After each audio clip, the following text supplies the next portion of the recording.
This channel does not promote any violent, harmful, or illegal activities. All content provided by this channel is meant for an educational purpose only.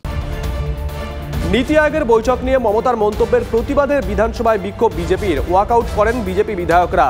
বিধানসভার গেটের বাইরে বিক্ষোভ দেখায় BJP. তৃণমূলের নিন্দা প্রস্তাবের জন্য নির্ধারিত প্রশ্নোত্তর পর্ব বাতিল, প্রতিবাদ গেরুয়া শিবিরের।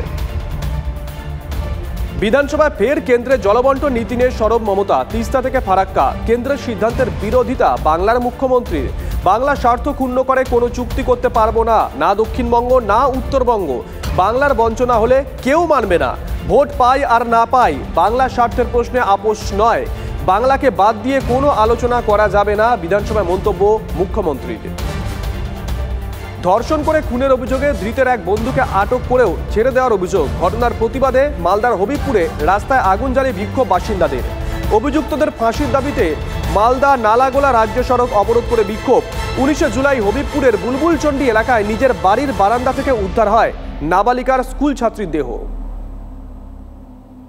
তাজপুর সমুদ্র সৈকতে সামুদ্রিক জলোচ্ছ্বাসে ভাঙন, বিপদের স্থানীয় বাসিন্দারা। জল ঢুকে ক্ষতিগ্রস্ত দোকানপাট। পূর্ণিমার কোটালে ও সামুদ্রিক জলোচ্ছ্বাসে শঙ্করপুর, তাজপুর, পূর্ব জলধা এই সমস্ত বিস্তীর্ণ এলাকায় একের পর এক সমুদ্রের পাড় ভাঙায় আতঙ্ক ছড়িয়েছে। আরিয়াদহের ছায়া এবার বেলঘরিয়াতেও এক যুবককে ক্লাবে আটকে রেখে বেধড়ক মারধরের অভিযোগ তৃণমূল কর্মীদের বিরুদ্ধে। রথের দিন ঝামেলার সূত্রপাত। বেলঘরিয়ার আদর্শ শহীদ সংঘ ক্লাবে এক বন্ধুকে জোর করে মদ খাওয়ার প্রতিবাদ করেছিলেন সায়ন্তন। অভিযোগ তারপর থেকে সায়ন্তনের উপর আক্রোশ বাড়তে থাকে ক্লাব সদস্যদের। বর্ষা আসতেই ফিরেছে ভাঙন আতঙ্ক। শামসেরগঞ্জে ফুঁসছে শিব নদী। সোমবার ভোর রাত থেকে ভয়াল নদীর গ্রাসে চলে যাচ্ছে একের পর এক এলাকা। সহায় সম্বল আঁকড়ে রাত জাগছেন স্থানীয় বাসিন্দারা। প্রতি বছর বর্ষাতেই ভাঙন কবলে চলে যায় শামসেরগঞ্জের বিস্তীর্ণ এলাকা। এবছরের ছবিটি একটুও পাল্টায়নি। অভিযোগ, ভাঙন রুখতে মুখ্যমন্ত্রীর প্রতিশ্রুতি দিলেও এখনো স্থায়ী কোনো সমাধান মেলেনি। সালিশি সভার নামে যুবককে পার্টি অফিসে তুলে নিয়ে গিয়ে মারধর করার অভিযোগ। রাজারহাটের ভাটিন্ডার ঘটনা। পঞ্চায়েত সদস্য রক্তিম কর ও তার দলবলের বিরুদ্ধে অভিযোগ। বকেয়া টাকা না দেওয়ার অভিযোগে পার্টি অফিসে সালিশি, আর সেখানেই জুলুমবাজির অভিযোগ। নিজেকে দেবরাজ ঘনিষ্ঠ বলে দাবি অভিযুক্ত রক্তিম করের। পুরসভা নিয়োগ দুর্নীতি মামলায় এবার সিবিআইয়ের আতশ কাচের নিচে একজন IAS officer. Director of local বডিজের ডিরেক্টর জ্যোতিষ্মান চট্টোপাধ্যায়ের ভূমিকা নিয়ে সন্দেহ প্রকাশ করেছেন কেন্দ্রীয় তদন্তকারী সংস্থার আধিকারিকরা। অভিযোগ, করোনাকালে দক্ষিণ দমদম পুরসভায় 29 জনের নিয়োগে অনুমোদন দেন তৎকালীন DLB Jyotishman Chattopadhyay. 2014 primary TET certificate সংক্রান্ত মামলা। সিবিআইকে ডেটার ওয়ার্কিং কপি বোর্ডকে দেওয়ার নির্দেশ বিচারপতি অমৃতা সিনহার। সেই ওয়ার্কিং কপি দেখে বোর্ড মামলাকারীদের সার্টিফিকেট দেবে। যারা পাশ করেছে পুলিশের কাছে তার তথ্যই নেই। বোর্ড কি করে বুঝতে পারছে তারাই সেই পরীক্ষার্থী? মন্তব্য বিচারপতি অমৃতা সিনহার। জলপাইগুড়িতে পুলিশকে লক্ষ্য করে গুলি, প্রকাশ্যে সিসিটিভি ফুটেজ। সন্দেহজনক গাড়িকে ধাওয়া করতেই দুষ্কৃতী হামলা। এখনো পর্যন্ত অভিযুক্তদের কোনো খোঁজ পায়নি পুলিশ। আসানসোলে 30টি গ্রামে যাতায়াতের ভরসা একটি মাত্র বাঁশের সেতু, তাও নড়বড়ে। দামোদরের উপর সেই জরাজীর্ণ সেতু ধরেই চলে নিত্যদিনের ঝুঁকি যাতায়াত। আর বর্ষায় সেতু ভাঙলে ভরসায় খেয়া পারাপার। ভোট আসে ভোট যায়, কিন্তু ছবিটা পাল্টায় না। আসানসোল দক্ষিণের বিজেপি বিধায়কের দিকে দায় ঠেলেছে তৃণমূল কংগ্রেস। পাল্টা রাজ্য সরকারকে কটাক্ষ অগ্নিমিত্রার। পূর্ণাঙ্গ বাজেট পেশ হওয়ার পর লোকসভায় ফের কেন্দ্রকে কড়া আক্রমণ রাহুল গান্ধীর।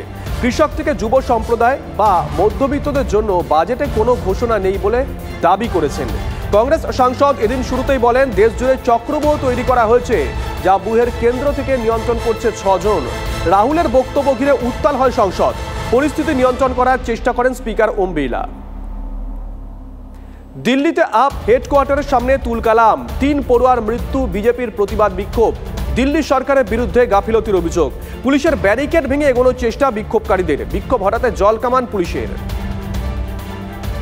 দিল্লিতে জলে ডুবে 3 পড়ুয়ার মৃত্যুর পর নড়েচড়ে বসল পুরসভা। 13টি ইউপিএসসি কোচিং সেন্টারের বেসমেন্ট সিল করল দিল্লি পুর নিগম।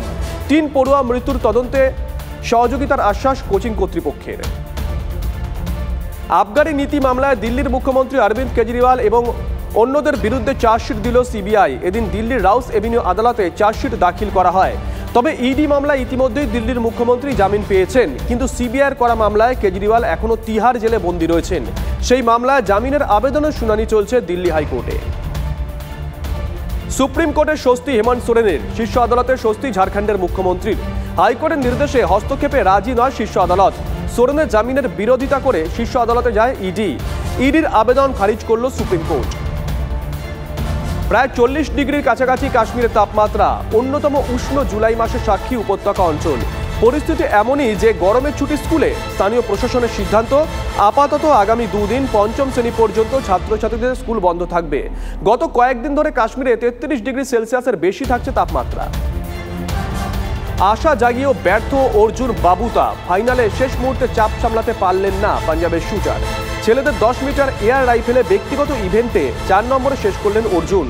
একটা সময় পর্যন্ত 2 নম্বরে ছিলেন পাঞ্জাবের শুটার। শেষ মুহূর্তে সুইডেন আর ক্রোয়েশিয়ার প্রতিপক্ষের বিরুদ্ধে স্নায়ুর চাপ সামলাতে না পেরে 4 নম্বরে শেষ করলেন অর্জুন।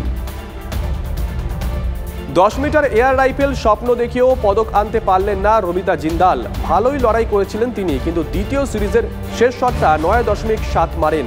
ওখান থেকেই পিছিয়ে পড়েন 20 বছরের মেয়ে। শেষ পর্যন্ত দ্বিতীয় এলিমিনেশনের পর ছিটকে যান রমিতা। 7-এ শেষ করলেন হরিয়ানার মেয়ে। ব্যাডমিন্টনে মেয়েদের গ্রুপ পর্বে ফের হার অশ্বিনী পোনাপ্পা তানিশা ক্রাস্ত জুটির। জাপানের প্রতিপক্ষের কাছে স্টেট গেমে হার ভারতীয় জুটির। খেলার ফল 11-21, 12-21। গ্রুপ পর্বে এর আগে কোরিয়ান জুটির কাছেও হারেন। টানা 2 ম্যাচ হেরে কার্যত বিদায় পোনাপ্পা তানিশা জুটির। মানু ভাকেরের গলায় কি দ্বিতীয় পদক ঝুলবে? 10 মিটার এয়ার পিস্তলে মিক্সড ইভেন্টের ফাইনালে পৌঁছেছে ভারত। মানুর সঙ্গী সরবজোৎ সিং। তবে কোয়ালিফাইং রাউন্ডে 3 নম্বরে শেষ করায় সোনার উপর লড়াইয়ে তারা নেই। ভারতীয় জুটি নামবে ব্রোঞ্জ পদকের জন্য। অলিম্পিকের টেনিসে ভারতের আশা শেষ। সিঙ্গেলসে সুমিত নাগালের বিদায়ের পর ডাবলসে হার রোহান বোপান্না বালাজি এন শ্রীরাম জুটির। 1 ঘন্টা 16 মিনিটের লড়াইয়ে ফরাসি জুটির কাছে স্ট্রেট সেটে হার। খেলার ফল 5-7, 2-6।